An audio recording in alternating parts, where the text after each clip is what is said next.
Salam sejahtera. Nama saya Mariam Mokhtar.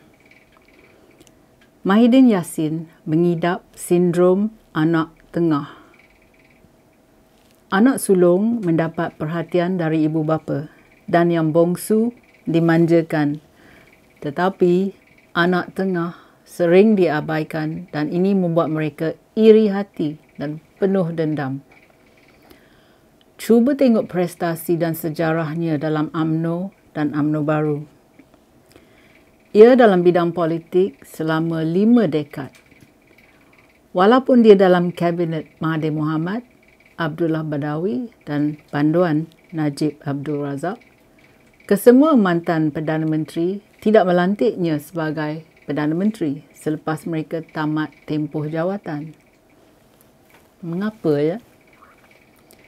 Jadi, saya beri 10 alasan di mana sindrom anak tengah pengaruhi tingkah lakunya terhadap menteri dan rakyat biasa. Nombor 1. Menteri Kabinet dipilih dari kesetiaan terhadapnya dan bukan dari tahap kelayakan. Jadi, ahli politik yang makan rasuah dan yang tidak cekap dapat masuk kabinetnya. Kalau rakyat biasa mula bekerja, majikan pilih dari tahap kelayakan, pendidikan, pengalaman dan kemahiran kita. Tetapi dengan Mahidin yang tak cekap seperti Ismail Sabri dapat naik pangkat walaupun ia gagal dalam mengawal penyebaran wabak coronavirus. Nombor 2. Terdapat 70 jawatan menteri dan timbalan menteri dalam kabinet Mahidin. Komposisi kabinet ini tidak menggambarkan komposisi etnik di Malaysia. Ini terbentuk dari pengkhianat dan kleptokrat yang bekerjasama untuk kepentingan masing-masing. Ini adalah kabinet di mana semua yang sokong Mahidin menerima ganjaran. Sebenarnya, kebanyakan menteri kabinet Mahidin makan gaji buta. Tetapi rakyat biasa di pihak swasta lebih cekap dan kuat kerja. Kadang-kala seseorang tu buat kerja 2 atau 3 orang. Nombor 3. Menteri dapat melancong keluar negara dan mendakwa perjalanan ini untuk menarik pelaburan asing. Tahun lepas, Khairuddin Aman Razali borak-torak yang ia menarik pelaburan sebanyak 81 bilion ringgit selepas lawatannya ke negara Turki. Bulan puasa lepas, Azmin Ali pergi ke Timur Tengah juga untuk menarik pelaburan dari United Arab Emirates. Tetapi yang kita lihat hanyalah gambar-gambar dia mop lantai masjid di Mekah. Minggu lalu, dia mengatakan dia pergi ke Austria untuk pelaburan, tetapi pelancongannya ke bangunan sejarah Hagia Sophia di Istanbul telah mengambil perhatian kami. Ahli Parlimen Baling, Abdul Aziz Abdul Rahim, yang pasportnya dirampas kerana dia menghadapi 13 tuduhan menerima rasuah dan pengubahan wang haram, dibenarkan melawat Palestin. Mengapa dia tak tolong rakyat Malaysia dulu? Edmund Santara diberi cuti 2 bulan untuk melihat keluarganya di New Zealand. Nazri Aziz diberi cuti 2 bulan juga untuk mendaftarkan anaknya di sebuah sekolah di Paris. Beberapa tahun yang lepas, bosnya Mahidin Yassin sebagai Menteri Pendidikan mengatakan bahawa Malaysia mempunyai pendidikan terbaik di dunia. Jadi ini bermakna yang Nazri tak yakin dengan sistem pendidikan Malaysia. Rakyat biasa tidak dapat mengunjungi keluarga ataupun suami ataupun isteri mereka di seberang sepadan negeri ataupun melintasi dari KL ke PJ. Itulah antara dua darjat pentadbiran Muhyiddin Yassin. Nombor 4. Apabila pulang dari luar negara, menteri diberi layanan khas. Khairuddin Ahmad Razali dari PAS tak patuhi langsung SOP kuarantin. Yang menteri lain sama juga perangai mereka. Sekarang ni Menteri Kesihatan Adam Baba yang juga digelar Menteri Air Suam ataupun Menteri Spanish Fly kata yang menteri yang pulang dari luar negara cuma kuarantin 3 hari saja dan mereka boleh pulang ke rumah mereka. Yang kita tahu sebagai menteri, rumah-rumah mereka ni sangat mewah dan indah, kalah Istana Raja. Peraturan 2 darjat bermakna yang rakyat biasa terpaksa kuarantin di hotel atau tempat kuarantin selama 2 minggu. Yang tidak bernasib baik dapatlah bilik mandi yang berlendio ataupun makanan yang tak senonoh. Nombor 5.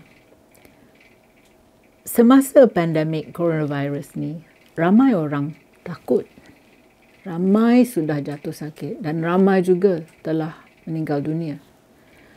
Hospital tak boleh mengendali kes-kes yang meningkat. Apa dia punca lembabnya kadar pemulihan vaksin yang dialami oleh kerajaan pusat, kerajaan negeri dan sektor swasta? Adakah betul dakwaan dari Asia Sentinel yang kerabat diraja dan rakan mereka mendapat vaksin terdahulu sebelum proses jadual vaksinasi dibuat untuk seluruh Malaysia? Adakah betul dakwaan yang beberapa menteri dapat komisen memperolehi vaksin ini? Rakyat tidak boleh terima proses vaksinasi negara yang begitu lambat. Jadi,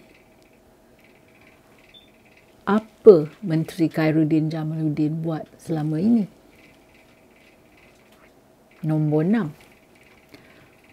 Walaupun ada prosedur operasi standard iaitu SOP berhubung dengan coronavirus, menteri, ahli parlimen dan selebriti dengan senang-lenang boleh melanggar SOP.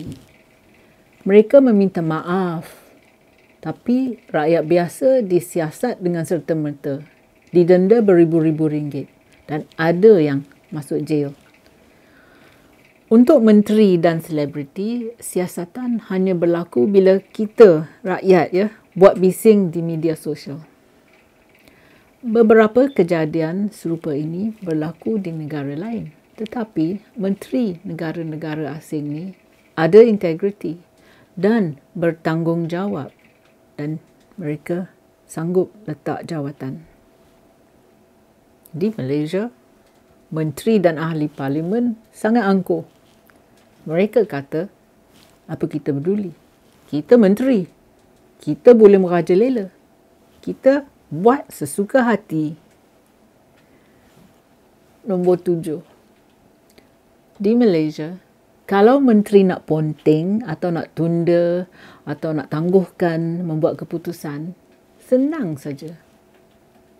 Panggil orang media dan kata yang menteri itu akan masuk rumah sakit dengan penyakit seperti cirit-berit. Kesilapan menteri yang perangai macam ini ialah mereka mesti tunjuk yang mereka sakit tenat di atas katil hospital, tetapi ada juga menteri yang tak pandai guna akeh. Janganlah tunjuk makanan enak dalam foto. Orang akan perli dan kata, tapi selera makan dorang ni bukan macam orang yang sakit. Ini macam orang yang sihat walafiat. Dan lagi, janganlah terlalu senyum. Buatlah drama sikit. Lagi satu, kalau ya sakit, janganlah ada sidang meeting Zoom Ini sudah pasti orang yang pura-pura sakit dan cuma nak simpati orang ramai saja. Rakyat biasa kalau sakit tak boleh berbuat demikian. Kita tak pergi kerja, tak dapat gaji. Tak dapat duit, tak boleh beli makanan atau bayar sewa rumah. Kalau kita ponting, akan dipecat kerja. Memang rakyat biasa lebih integriti dan tanggungjawab dari menteri, terutama sekali menteri yang berdekat berpolitik. Nombor 8. Pandemik coronavirus tidak terkawal. Rakyat kebuluran. Lebih ramai orang dibuang kerja, syarikat tutup, ramai menganggur, ramai lagi hilang rumah, ramai bunuh diri kerana tak tahan penderitaan. Ekonomi merosot. Pelabur cabut lari. Pokok durian ditumbangkan. Kegiatan lombong dibuat di kawasan yang sensitif alam sekitar seperti di Tasik Chini. Menteri besar roboh kuil dan membatalkan hari perayaan agama lain. Rakyat berkali-kali tanya, mana hilang kerabat diraja semasa kesesanggaraan mereka? Agung menzahirkan Parlimen bersidang secepat mungkin supaya ordinan kecemasan boleh dibahaskan oleh ahli-ahli Dewan Rakyat. Agung mencadangkan soon. Tapi Mahidin kata, no, not yet. Selagi Parlimen tidak bersidang dan Menteri Perikatan Nasional, mereka ni boleh buat sesuka hati. Yang menderita ialah rakyat. Nombor 9.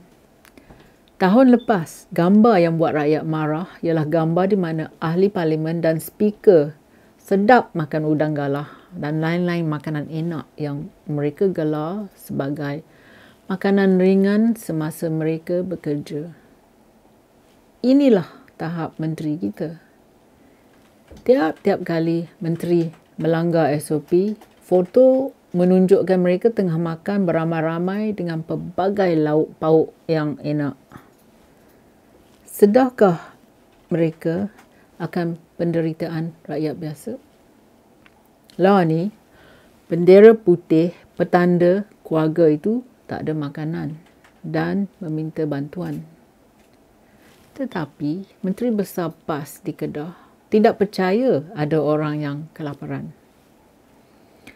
Orang macam inilah, lagi kuat agama, lagi kuat kezaliman mereka. Nombor 10. Sudah 1,5 tahun semenjak Mahidin rebut kuasa dalam langkah Sheraton. Pada masa itu, ramai orang Melayu gembira dan bangga dapat kerajaan Melayu. Mereka berpendapat yang negara akan lebih maju dan lebih produktif. Tetapi, selepas 18 bulan kepimpinan Mahidin, negara semakin teruk. Ahli politik jaga diri sendiri dan berjumpa secara sulit tengah malam nak tentukan masa depan mereka dalam bidang politik. Kaum ulama pula mabuk kuasa. Dan bila dah dapat power, cuma nak bini muda, nak polok lagi duit, rebut kereta dan bawa kereta Mercedes. Ya, itulah Malaysia yang penciptaan oleh Perikatan Nasional, iaitu di bawah kepimpinan Mahidin Yassin, Ismail Sabri dan Hadi Awang. Bersatu, UMNO Baru dan PAS. Jelas sekali, rakyat jaga rakyat. Menteri buat tak peduli. Apa pendapat anda? Terima kasih kerana sudi menonton. Jumpa lagi.